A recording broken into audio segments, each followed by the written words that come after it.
New in the bag last week, this one. So G400, LS Tech.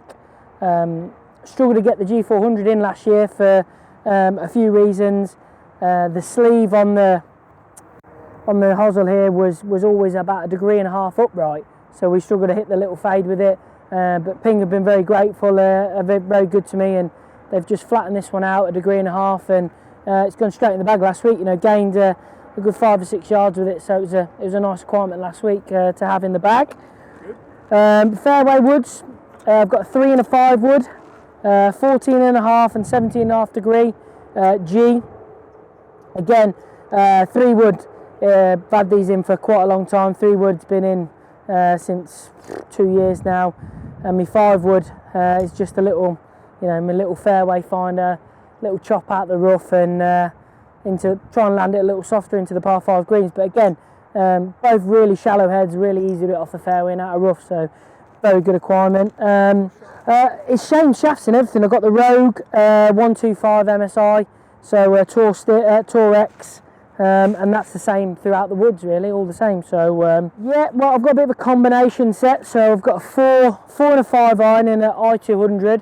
Again, the 4 and the 5, these are just cranked slightly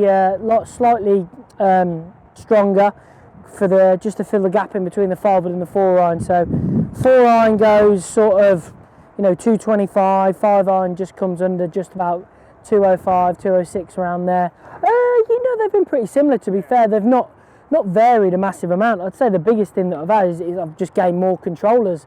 I've come from amateur to professional, so I'd say that would be the biggest difference. Okay. Into the lower iron, so 6 to pitching wedge. I've got these S55s that I've had for, you know, a long time now. I've had these in for 3 or 4 years, and definitely find it hard to come away from them. They're something of they've got a lot of sentimental value to me. I've won, you know, a few tournaments for these guys, so it's always nice I'm a player that sort of likes to use things that I trust, and, you know, I trust these irons a hell of a lot. So I think they'll be staying in the bag for a long time in the future as well. New into the bag as well this year is the new Glide Stealth wedges, 50, 54 and 60. Again, 50's new in this year. Just we felt like we were lacking a little bit of something in the bottom half of the bag, so again, just fills in the gap between the pitching wedge and the sand wedge.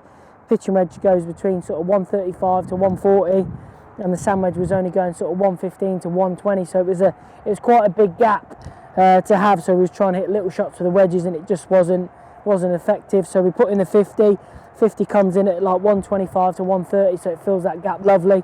And again, brilliant acquirement, new into the bag this year, and, you know, I think the best wedge Ping made for a long time. Really good. On to the faithful. So we've got a PLD Anser 2, little custom on the back with the kids' names and mine. Green line, there's a bit of a trait of mine, I always use green line on the ball.